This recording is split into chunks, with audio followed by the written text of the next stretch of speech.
Ito, pag-usapan po natin itong nakita nating balita. Pero hindi yung tanim pepe ha, iba yun. So ito, mga kababayan, alam nyo po ba, kahapon, nagsalita po itong si Ombudsman, Boying Remulla, at dito nga po mga kababayan, inilathala niya o sinabi niya sa publiko na may mga kaso daw pong isasampa sa mag-inang Ligarda at Libiste, mga kababayan, na masusing pinag-aaralan ng Ombudsman. At take note mga kababayan ang isa sa posible palang tumistigo dito ay ito pong si Lito Atienza, mga kababayan. So ngayon, ito, i-play po natin. What if sabihin po ni Congressman Leviste na pinupolitika siya, kaya ngayon po ay siya'y isa sa ilalim sa Masusi namin pinag-aralan to kasi Yan. this is a very novel case. Hindi ito basta-bastang maiisip na dapat Wait lang mga kababayan, alam nyo hindi ko talaga ma-imagine kasi biruin nyo yung isa, kung matatandaan nyo, yun ni-raid ni NBA Director Melvin Matibag, yun talaga bahay Penglangan. Bahay paltakan, bahay bugsukan mga kababayan. Pero itong isa, iba yung diskarte. Yung isa mga kababayan, tanim tilapia yung ginagawa. gawin. Pero pag pinag-aralan mo yung nangyari sa ating energy sector sa Pilipinas, Tama. talaga nag-suffer tayo sa ginawa nila. Kasi Take note mga kababayan hindi po milyon-milyon yung perang nasayang dito. Bilyones po mga kababayan ang pinag-uusapan dito. nung buong mundo ay nagsosolar na, ang China at ang lahat ng buong mundo ay nagsosolar na, dito, kinuha nila yung exclusivity na solar. Tama. At saka may mga project talagang hindi matuloy-tuloy at hindi ma-on-stream, hindi magamit dahil pinipigilan sila ng Department of Energy dahil merong exclusive contract. Nangyari yan sa lalawigan ng Cavite. Nagkaroon kami ng isang 80-hectare solar field. 40 ba? 40 to 80 hectares sa loob ng EPSA na hindi nabigay ng feed-in tariff ng FIT dahil may exclusive na ang itong exclusive franchise na dapat dumaan ka sa kanila para makagamit ka ng solar. Sipin nyo yun, para makagamit ka ng araw, magpapaalam ka sa kanila. Ganon katindi mga kababayan ang ginawa ng gobyerno ni Duterte at ganon katindi ang ginawa mga kababayan nito pong si Leandro Libiste. Kasi biruin nyo mga kababayan, bilyones po yung pinag-uusapan dito po sa kasong ito na pinag-aaralan ng Ombudsman mga kababayan patungkol po dito kay Leandro Libiste at sa kanyang nanay. Anyway, shoutout po kaya Kuya Lore S. Del Rosario Thank you po sa pakape. Anyway, tuloy natin. Ombudsman, meron po tayong timeline for the filing of cases po. Thank you. Yan. Ito na. Okay. Napirmahan ko na yung information. Ay yung 4PI, yung information, sorry. Napirmahan ko na yung charge sheet para sa PI. Oo. At di ba meron tayong mga ghost projects na binitira. Ghost electricity. Pangako nila magpo-produce sila ng kuryente. Pangako nila sa Philippine Energy Plan nakalimbag itong dapat production na gagawin ng solar. Pero hindi nila ginawa. Hindi nila kumbaga mga kababayan na nangyari dito, may ipinangako po kasi yung company or itong hawak mga kababayan ni Leandro Libiste o connected dito po kay Leandro Libiste na makakapag-supply ng tamang kuryente mga kababayan, pero hindi po nila nagawa yan. Hanggang sa kung matatandaan nyo, di ba naging mainit na usapin nga yung solar business na yan ni Leandro Libiste at yan nga mga kababayan yung pilit hinahabol sa kanya ng taong bayan. So ngayon, ito na siguro yung tamang panahon para idaan sa due process yan at papanagutin mga kababayan itong mga dapat managot dito. Kasi unfair nga naman. Biruin nyo, pera ng mamamayang Pilipino yung ginamit dyan. Pero taong bayan pa rin na nagsasuffer mga kababayan, tapos kanino isisisi? Sa gobyerno ni PBBM, samantalang yung mga nagpasarap sa pera ng taong bayan nung panahon ni dating Pangulong Duterte hindi hahabulin at sitting pretty at sila pa ang bumabatikos ngayon sa gobyerno. Hindi po pwede yan. Dapat po talaga idaan sa due process at papanagutin niyang mga yan. Kumita lang ng pera pero hindi nila ginawa. Tama. Kung meron silang ginawa, kakaunti, kakarampot. Hindi kagaya ng pinangako nila, nagagawin nila. Kasi nga, ang ating yung ating energy mix, yung ating energy projections, especially Department of Energy, it relies on projections on how much power we will need as a country. So, ang mix dyan, meron dyan na generated ng thermal plants, natural gas plants, diesel plants, coal Tama. plants, kasama solar. Yung solar hindi dumating. So, kaya ang taas-taas ng presyo ng kuryente natin, isang dahilan yan. Of course, dito sa Manila, ibang usapan naman yung taas ng presyo ng kuryente. Kagaya na sabi ng Pangulo, itong systems loss ay isang dahilan kung ba't pataas ang kuryente natin. Pero itong solar na to, na dapat pinroduce at in-accomplish ni Leviste sa kanyang pagkakuha ng prangkisa, ay hindi, naging ghost electricity. Alam nyo mga kababayan na kung sa iba lang sana napapunta, ano po yung prangkisa na naipagkaloob kay Leandro Leviste nung panahon ni Digong mga kababayan, sana hindi po tayo nagbabayad ng napakataas na presyo ng kuryente. Kasi mga kababayan, isipin nyo na lamang po kung sa matinong negosyante napapunta yan, baka ang binabayaran natin ngayon, mura mga kababayan na bill ng kuryente. Dahil nga, nakakapag-supply ng tama na supply ng kuryente yung nakakuha na yun. Halimbawa, mga kababayan, nung prangkisa na inacquire nito pong si Leandro Leviste. Kaso nga lang ang problema, in-exclusive nga kay Leandro Leviste yung prangkisa na yun mga kababayan, pero hindi naman niya nagawa yung ipinangako niya na makakapag-supply siya ng tama na kuryente o supply ng kuryente. Kaya nga para sa akin mga kababayan since bilyones yung pinag-uusapan dito, dapat papanagutin itong mga taong ito kasi bilyones yung sinayang nila na pera ng mamamayang Pilipino. Ngayon tuloy pa natin. Kuryenteng hindi talaga kuryente. Na-kuryente lang tayo kay Ika. Tama.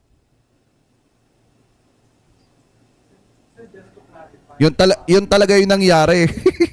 Ang mamamayang Pilipino pinangakuan ng kuryente nung nakuha ng mga kababayan yung prangkisa, nakinabang na ang nangyari, ang mamamayang Pilipino ang nakuryente. Sir, Eric from Inquirer po. Just to Actually, yung bulsa ng mamamayang Pilipino ang kinuryente. clarify, yung plunder and graft po, both Legarda po and Leviste. Yes. Both. Nakaw! Both. Then, sir, may amount po ba tayo? How much amount yung involved? Malaki ang possible na sumunod kay Rodante Marcoleta. Dun po sa mga contract. 10 billion. 10 billion. Nakaw! 10 billion. Pero bukod pa yan sa projected na damage talaga sa atin. Hindi, yung 10 billion, yun lang yung sa contract lang yan no? Pero yung nawala sa atin ay hundreds of billions. Yan, di ba? Alam nyo na ngayon mga kababayan kung gaano kalaki yung pinag-uusapan dito po sa issue ni Leandro Leviste at saka po ng kanyang nanay. 10 billion mga kababayan, pero kung ikukumpara natin yung 10 billion na yon sa paghihirap ng mamamayang Pilipino, lalo na sa pagbabayad ng mataas na presyo ng kuryente dahil hindi nga nakapag-supply ng tamang supply ng kuryente itong solar business ni Leandro Leviste.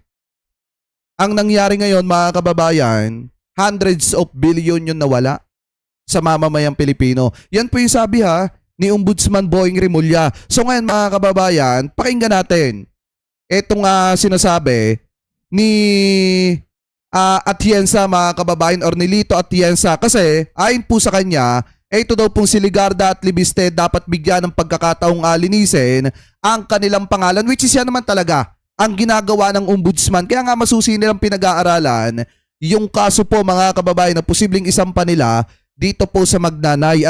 So ngayon ito, i-play po natin. Under preliminary investigation na mga reklamong graft at plunder laban sa mag-inang sina Senador Loren Legarda at Congressman Leandro Leviste. Kaugnay yan sa umano'y 10 billion peso ghost solar projects. Pinabulaanan na ng kanilang kampo ang aligasyon at sinabing paninira lang ito sa kanilang integridad. Kaugnay ng balitang yan, makakausap natin si dating Buhay Part List Representative at Manila City Mayor Lito Atienza. Magandang gabi po. Yan na. Congressman Atienza, good evening po sa inyo. Oh, good evening. Good evening. Alright, Congressman, seems like magiging key witness po kayo sa graft at plunder investigation laban kina Senator Loren Legarda. Take note mga kababayan siya po yung isa sa magiging witness mga kababayan sa kasong graft at plunder dito po kay Leandro Libiste at sa kanyang nanay na si Senator Loren Legarda. Anyway, tuloy natin. At Congressman Leandro Leviste. Nakuhanan o nagbigay na po ba kayo ng affidavit sa Ombudsman? Wala pa po. Okay. Pero kung tayo aya yan, ay papayag po ako sapagkat gusto nating maiayos ang ating gobyerno, pakinabang ang bayan. Kahit Yung solarization project ni Loren at ng kanyang pamilya ay talagang simula pa, duda na ako. Kaya kinakontra ko yan sa floor, outside of Congress. And I was pointing out, I see a basic fundamental issue na talagang ito'y shades of a scam. Oo, Humingi sila naalala nga Humingi namin, sila Congressman, na isa kayo doon sa 15 lawmakers na tumutol dito. Pero nauna nyo na nga pong sinabi na personal na naglabi sa inyo si Senator Loren Legarda para bigyan ng prangkisa ang solar para sa bayan na pag-aari ng kanyang anak. Diba? Naalala Yung nyo po'y ba? totoo lang. Ano po yung inalok sa inyo, Congressman? Kung naaalala nyo pa. Ako'y humingi siya, magkita kami. Oh. Magkaibigan naman kami. So pumayag ako. Nung nagkakape kami, sinabi niya, tulungan mo naman yung anak ko. Sabi ko, Senadora, masyado namang halatang-halatang quick money lang ang hangad ng anak niyo. Nako! Bakit? Yung kanyang proposal sa Kongreso, ang capitalization ng Solar Philippines, kumpanya niya, ay 1 million pesos. Meron ba naman magsosolarize ang buong Pilipinas na ang gagastusin ay 1 million pesos? Sabi ko, doon pa lang kitang-kita ko na yan ay hindi totoo. Alam ko ang plano nyo dahil kinausap ko lahat ng mga solar providers sa bansa. Isa lang ang kanilang punto de vista. Kukuha ng prangkisa yan, ibebenta yan sa mga foreigners. Foreign companies, gagawa sila ng billion-billion piso. Congressman, naalala nyo ho kung ano yung Di ba mga kababayan? Ayan mismong si former congressman mga kababayan Lito Atienza na ang nagsabi na talagang nakiusap, naglabi sa kanya ito pong si Senator Loren Legarda na baka naman daw matutulungan na magkaroon ng prangkisa yung solar business mga kababayan ng kanyang anak. Kaso nga lang nasilip nila na 1 milyon lang yung kapital mga kababayan. So parang nga nangyayari dito, kukuha ng prangkisa itong si Leandro Libiste pero ibibenta niya mga kababayan sa mga dayuhan. At yung mga dayuhan na yun yung mga kapital mga kababayan nung solar business. So ibig sabihin, pag nangapital yung mga dayuhan, kikita ng malaki si Congressman Leandro Libiste. Yun po yung nangyari dito. Anyway, tuloy pa natin. yung inalok sa inyo ni Pakitama na lamang po ko kung ako po ay mali. Senator Legarda o kung meron man o wala? Ito ang kanyang salita. Sabi niya, alam mo Lito, chairman ako ng Committee on Appropriations sa Senado. I can help you with a 10 million peso fund.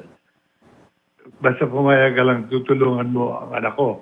Grabe. Sabi ko, Senadora, kung yan ang iyong paksa, ay marami akong ginagawa na mas mahalaga sa opisina ko. Thank you for a cup of coffee. Goodbye. Okay. Sabi nung nag-areglo ng meeting namin, pambihira ka naman, Senadora Sinabi ko sa'yo, huwag mo aalokin si Congressman. Ibang klaseng tao yan. Hindi na ho naulit Ayun. yung usapan. Ay, Mr. Sponsor 1992, mega love shoutout. Guys, pakisubscribe po si Mr. Sponsor 1992. Kasamahan po natin yan.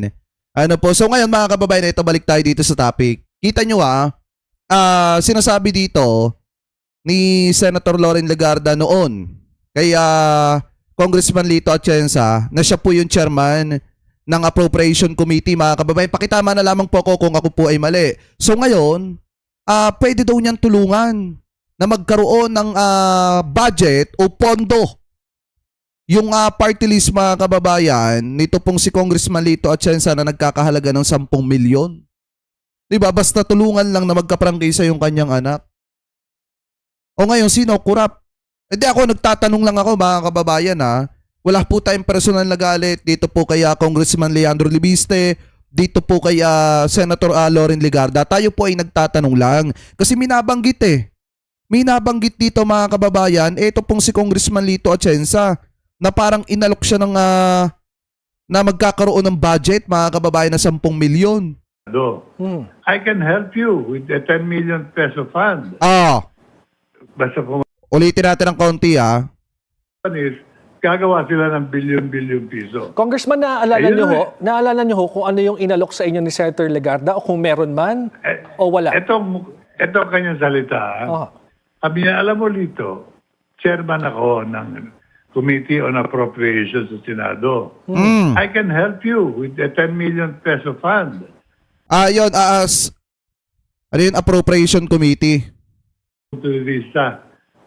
Kukuha ng prangkisa yan, ibebenta yan sa mga foreigners. Foreign companies, gagawa sila ng billion piso. Congressman, Grabe, no? naalala niyo ho kung ano yung inalok sa inyo ni Senator Legarda o kung meron man o wala? Ito kanyang salita.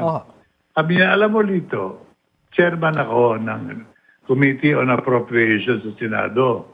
Yon, Committee on Appropriation, mga kababayan dyan po sa Senado. Alam nyo naman, pagka chairman yan, mga kababayan, sila po yung nag-a-approve ng mga pondo. Diba mga kababayan, parang katulad ni Saldico. Nung si Saldico, mga kababayan, ay nasa sa Congress pa. Diba? Si Loren Legarda naman, nung panahon ni Digong, siya po yung may hawak ng ganong committee naman sa Senado. So ngayon, ang kapalit, pag tinulungan si Leandro Libiste, magkakaroon ng 10 million na pondo mga kababayan. Ito pong party list ni Congressman Lito Atienza o former Congressman Lito Atienza. Anyway, tuloy pa natin. I can help you with the 10 million peso fund. Diba? Basta pumayag ka lang, tutulungan mo ang anak ko.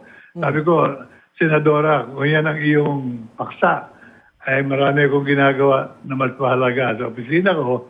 Thank you for a cup of coffee. Goodbye.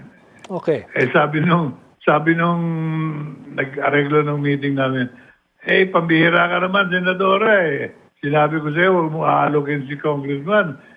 Ibang klaseng tao yan. Hindi na ho naulit Ayun. yung usapang yon. Hindi na. Okay. Yung kanina ho binabanggit niyo yung 1 million peso na puhunan ng kumpanya ni Congressman Leviste, ano?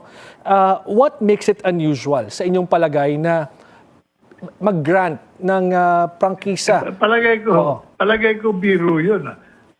Talagang gusto lang nilang makuha yung prangkisa. At nang sabi sa akin ng industriya, ibebenta yan. Sigurado. He will not even provide solar services to the nation. He will sell that immediately. Kaya ang ginawa ko naman, nilagay ko sa batas. Pag ito'y ibinenta ninyo, mawawala ng visa, yung prangkisang yan. Panghuli na lang Kaya po. dapat malaman ng mga foreign buyers niya, wala nang epekto yung kanyang prangkisa dahil binenta Ngayon, ang panghuli na lang pong tanong, ano hong masasabi nyo na ngayon ang investigation, plunder, graft laban sa mag-ina ay gumugulong na sa ombudsman po? Yan. Dapat lang, sapagkat kailangan naman pagkaroon sila ng pagkakataon linisin yung pangalan nila. Kung hindi totoo ang hinala ng gobyerno. Kaya si Ombudsman Remulla ay dapat naman ituloy niya ang kanyang magandang hangarin para ang makinabang dyan, ang taong bayan. Nalugi na tayo rin sa prangkisa, manalo naman tayo rin sa katarungan Yan. sa batas ng Pilipinas. Okay, maraming salamat po sa Diba? Napakaganda mga kababayan ng sinabi ni former Congressman Lito Atienza. Nalugi man tayo sa prangkisa, at least mananalo naman tayo mga kababayan sa katarungan. Kasi kung titingnan nyo, sabi ko nga sa inyo kanina mga kababayan, uulitin ko ulit, ang pinag-uusapan po dito, hindi po milyon. Kung hindi bilyones na nawala sa mamamayang Pilipino. Dahil po sa kapabayaan mga kababayan ni Congressman Leandro Libiste at dahil sa kapabayaan ni Digong. Kasi saan ka ba naman nagkatala mga kababayan? Yung prangkisa ng isang solar isang proyekto ng solar, mga kababayan, ipagkaloob mo lang sa isang tao lang? 'Di ba, mga kababayan, which is sa kaalyado mo pa? Na anak ng kaalyado mo? Salon-sala talaga yan, mga kababayan, kaya dapat po talaga idaan sa tamang proseso ito at papanagutin, mga kababayan, yung mga dapat managot dito. Kasi unfair po yan sa mamamayang Pilipino. Kawawa ang taong bayan. Kasi biruin nyo, mga kababayan, isipin nyo. Ito, kung mapapansin nyo yung mga dating interview ni Congressman Lito Atienza, paulit-ulit po niya sinasabi yan. At hanggang ngayon, yun pa rin yung sinasabi niya, mga kababayan, na naglabi sa kanya, si Senator Loren Legarda, nag-ask ng favor na tulungan, mga kababayan, yung kanyang anak na ma-acquire yung prangkisa, mga kababayan, at ang kapalit nun, magkakaroon ng 10 million na pondo ito pong si Congressman Lito Atienza, pero tinanggihan daw po yan ni Congressman Lito Atienza. So ganon katindi, mga kababayan, yung corruption na nangyayari nung panahon po ni Digongong. Tapos sasabihin ng mga didishit na ngagba, mga kababayan, yung mga didishit na bangag dyan, ano yung sasabihin nila? Malinis naman yung gobyerno ni maganda yung nagawa ni Duterte. Yun ang akala nyo. 'Di ba? Yun ang akala nyo. Pero hindi nyo alam, mga kababayan, napakalaki ng pinag-uusapan na nangyaring korupsyon nung panahon ng termino ni Digongong, mga kababayan. Kaya nga siguro nagagawa allegedly ni Congressman Leandro Libiste, mga kababayan, na magtanim tilapia para matabunan, mga kababayan, itong isyong ito at para sirain ang imahe ni Ralph Recto, mga kababayan. 'Di ba? Baka kaya nagagawa niya magtanim pepe. Sorry for the words. Anyway, eto, mga kababayan, pakinggan po natin itong nakita po nating balita. Galing po sa UNTV News and Rescue. Sabi po dito, Representative Libiste at ex-Secretary Paras ipapatawag ng NBI sa reklamong character assassination, mga kababayan. Bakit daw? Eto, pakinggan po natin. Ngayon, pipirmahan ko, kaya ako bumalik dito para pirmahan ko yung subpoena, ipatawag na sila baka sa Miyerkules o sa Huwebes. Pirmado na ni National Bureau of Investigation Director Attorney Melvin Matibag ang subpoena para kina Batangas 1st District Representative Leandro Libiste at dating Presidential Advisor on Political Affairs Secretary Jing Paras. Ito ay upang bigyan linaw ang lumabas na impormasyon sa nangyaring rescue operation ng NBI National Capital Region Special Task Group na human trafficking incident. Dito natuklasan sa investigasyon na mayroon umanong babae na ipapaim para mabiktima si Executive Secretary Ralph Recto. Base dun sa kwento nung Pero inyo, si Mike Defensor, mga kababayan, allegedly, may negosyo ng talpakan ba tawag doon? Hindi, bugsukan, mga kababayan. 'Di ba? Tapos ito namang kaalyado nila, may balak magtanim ng tilapia para masira lang ang gobyerno at matabunan itong mga isyong kinakaharap nila.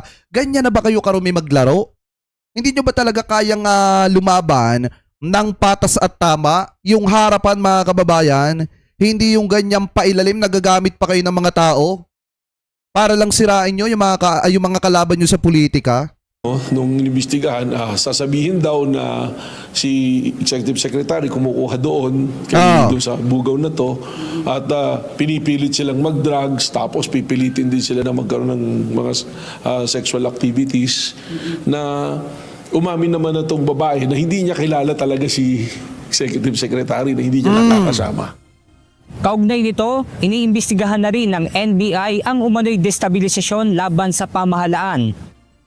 Kasi tinatarget mo yung matataas na opisyal na meron tayong mga gumugulong na pagkahati-hati.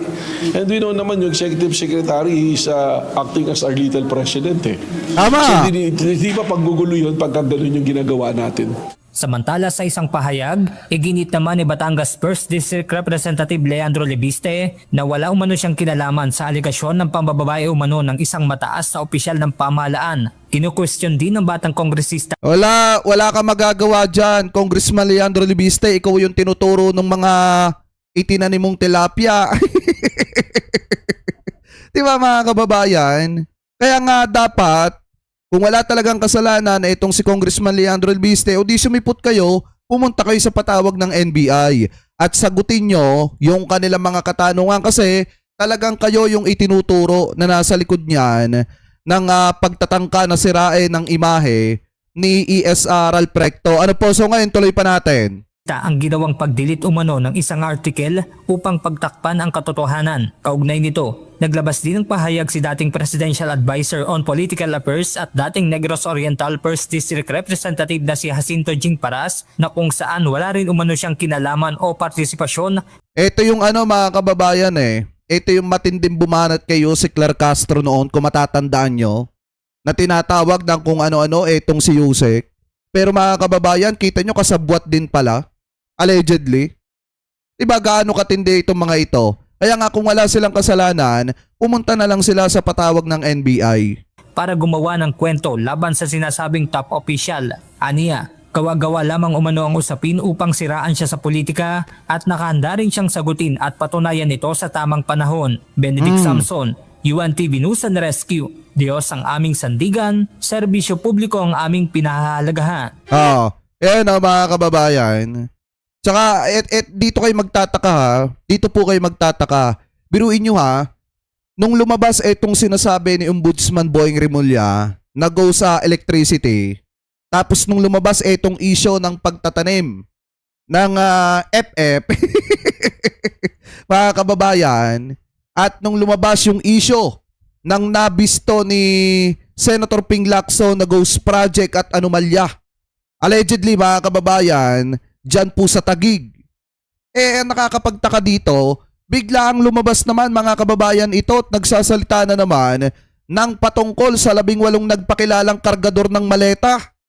Dito kayo magtataka mga kababayan, tuwing magkakaroon ng matinding problema, yung mga kaalyado nilang matataas mga kababayan, biglang lalabas yung janitor, yung tagalinis. Diba? Actually, hindi po ako against sa mga kababayan po nating janitor kasi naging janitor din po ako dati. Pero mga kababayan, ito matindi to. Diba? Matindi to mga kababayan. Ito po talaga yung literal na tagalinis ng kalat, allegedly, nito pong mga kaalyado niya. Biruin nyo, nung lumabas yung issue ni Cayetano, nung lumabas yung issue nitong si Solar Boy, at yung issue ng Tanim FF, biglang lumabas naman to at nagsasalita na inaalok daw yung 18 kargador ng maleta para daw manahimik. So ito, pakinggan nyo. Alam mo, believe ako sa kanila dahil ako meron sila laging sinasubmit sa akin na recording ng mga tawag, yung mga text na sinusuhulan sila na matanggal na lahat ng kaso nila, may pera pa sila, pero manahimik na lang sila, magtago, no? Pero ang sabi nila sa akin, Sir, respeto na lang namin ito sa sarili namin at saka sa pamilya namin dahil alam nila na yung ginagawa namin ay tama. Ngayon, yung 16 from Brave the Breaking Voluntary Surrender din po yung sige po, ano nangyari ngayon sa court? Natapos po nilang makakomply lahat ng requirements kasi nag-uwian silang lahat. Binigyan natin sila ng pamasahe kasi talagang hirap ang buhay, no? So nakabalik din sila kagabi. So overnight, kinompleto namin lahat. Pero merong 2 hindi pa bumabalik, no? So susunod na lang siguro silang magpiyansa. Tapos, attorney, anong nararamdaman ng Brave 16 ngayon? Ito, pakinggan nyo kung ano yung isasagot niya dito. Voluntary surrender. Ay, shoutout kay Leonis Cortez Alam mo, kamag-anak pa naman kita pero napakabobo mo. Diba? Paano mo naman nasabi na kasinungalingan yung sinabi ni Lito Atienza? Siya nga mismo, dating kongresista, nilapitan ni Loren Legarda. Diba mga kababayan, paano nyo naman nasabi fake news yung sinasabi natin dito? Ayan nga yung ating ginagawa ng reaction. Diba? Alam nyo, kung pwede lang magtakwil ng pamilya, tinakwil na kita. Gano'ng kalinis yung hangarin talaga na tulungan na ma-expose yung... Alam mo, believe ako sa kanila dahil ako meron sila laging sinasubmit sa akin na recording ng mga tawag, yung mga text na sinusuhulan sila na matanggal na lahat ng kaso nila, may pera pa sila, pero manahimik na lang sila, magtago, no? Ang tanong, eto mga kababayan, tanong dyan. Kasi biglaan yung paglabas din itong si Baligod, mga kababayan. Di ba, nanahimik nga to, tapos biglang lumabas ulit kung kailan mainit yung issue na mga kasamahan po nila. So ngayon mga kababayan, ang tanong dito, nasaan yung mga ipinapasa sa'yo na mga record ng tawag, yung mga sinasabi mong sinusuhulan, yung 18 kargador ng maleta, bakit di mo maipakita? Diba? Bakit hindi nyo maipakita? At saka diba nung naglabas kayo ng peking conversation mga kababayan, nung pinatulang kayo ni Sentre, ano ginawa ng mga kasamahan mong vlogger? Diba pinagbubura yung mga post nila? O ngayon, bakit hindi mo ilabas kung talagang sinusuhulan yung patunay na talagang sinusuhulan yung 18 kargador ng maleta? Diba? Anyway, tuloy pa natin. Pero ang sabi nila sa akin, Sir, respeto na lang namin ito sa sarili namin at saka sa pamilya namin dahil alam nila na yung ginagawa namin ay tama. Tapos may mga ganitong issue na, di ba nakapag-submit tayo ng joint affidavit ng waiting sa ombudsman. Tapos parang ang DOJ may statement na parang pinapasukan na ng ombudsman. Hindi ko po alam kung yung DOJ na ang spokesperson ng ombudsman ngayon.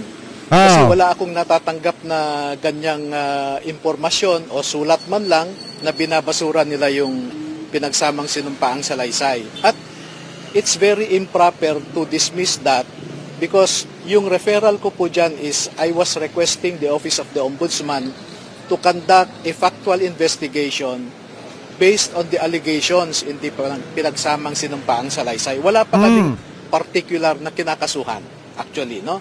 So ang ginawa ng ombudsman, nagpatawag sila ng sample. So sila ang pumili. Attorney, pwede ba namin kausapin ito, no? O sige, kako. So 10 ang nag-interview sa kanila na ombudsman na lawyers. Pero bago sila interviewin, kinausap nila ako na kung pwede mag-focus lamang muna kay former Speaker Martin Romualdez at saka kay Zaldico. No? So sino yung pipiliin nyo? So attorney, sa date na ito, itong tao na ito, ganon. Sila ang pumili. Pagkatapos po nilang ma-interview yung first 8 sa pinili nila, ang sabi nila, kontento na kami. No? Ang susunod na lang dapat sagutin to ng ombudsman, mga kababayan. Kasi parang sinasabi nila dito, mga kababayan, na kaya hindi na-interview yung iba kasi 'di ba nga 18. Kaya hindi na-interview yung iba kasi nakontento na yung ombudsman dun sa 8 in-interview nila. So ngayon, tuloy pa natin. Naming gawin ay yung magkaroon ng walkthrough. Itetest namin sila kung totoong nakapunta sila sa mga bahay na sinasabi nila, yung mga addresses. At nakasakay ang mga ombudsman lawyers sa isang van. May driver na taga-ombudsman, may nag-video. At tinanong nila, nasaan dito yung bahay ni ganito? Bahay ni congressman ganyan, no? At sabi nila, satisfied sila, alam nila yung sinasabi nila. Kaya naman, naglabas ng public announcement ang ombudsman, di po ba? Na ang sabi ay, naniniwala kami sa sinabi ng initial na 8 na ito, credible sila kasi nandoon sila mismo. At ang sinasabi nila is based on personal knowledge, hindi hearsay. Kaya nagtataka ako dito sa DOJ, baka naman sila yung bagong spokesperson ng Office of the Ombudsman. Sir, klaro na as of this moment, wala tayong... Dapat maglabas ng statement dito, magpahayag dito, mga kababayan, ng ombudsman. Kasi iba yung sinasabi ni Baligod sa sinasabi po ng DOJ. Walang sinasabi ng ombudsman na hindi na namin gagamitin yung testimonies, yung affidavit, yung 8. Wala po silang sinasabi na ganon. And then klaro din po na kapag lumabas pa yung warrant sa iba pang RTC, voluntary surrender yung gagawin, yung namin susuko, anong gagawin. Oo. Pagka lumabas ang warrant of arrest, pupunta kami kaagad sa korte, mag-surrender, no? Kasi handa naman naming sagutin, no? Katulad nung reklamo ni Trillanes dito, no? Makikita mo sa information pa lang, mali na yung factual appreciation ng National Prosecution Service. Ang sinasabi nila ay sinabi daw ng mga sundalong ito yung ganitong factual allegation. Pero pag babasahin mo yung affidavit, wala silang sinasabing ganon. No? Tapos attorney, kayo, kasi may next move natin? Kasi we heard pupunta naman tayo sa RTC para sa move dito. Oo. So susunod, pupunta ako sa suspetsya ko na magre-release ng warrant of arrest anytime. So uunahan ko na, no? Na nandito na ako, mag-post na ako ng bail. Pero I want to assure everybody, no? Gusto kong ipanatag ang kalooban ng ating mga kababayan na paninindigan po ito ng mga kasundaluhan natin. Nakakatal-katal yung boses niya eh. Kasi mga kababayan, pag hindi po niya talaga naintindihan, magkakaroon po talaga siya ng warrant of arrest at pwede po talaga siyang makulong. Yung nag-affidavit. Kaya ang gagawin niya mga kababayan, uunahan niya na. Magpapiyansa na po agad siya. Kung ano yung sinabi nila ay patotohanan nila yan. No? Attorney, So yan mga kababayan, maliwanag naman, kung mapapansin nyo, sinabi dito ni Baligod na may mga record daw sila, may mga ebidensya daw na ipinasa, yung 18 kargador ng maleta, na kung saan daw mga kababayan, inaalok sila o sinusuhulan para daw po manahimik. So ngayon, ang tanong po natin, nasaan yan?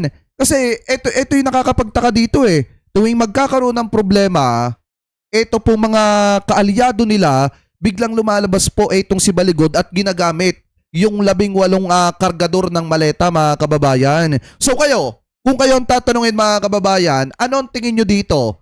Kasi ang nakakapagtaka dito, buhat na lumabas yung issue ng Tanim Tilapia, issue ni Solar Boy, at yung issue mga kababayan ni Petra sa Taguig na isiniwalat ni Senator Ping Lacson, bigla ang lumabas etong si Baligod mga kababayan. So comment below na lamang po ha kung ano po masasabi nyo.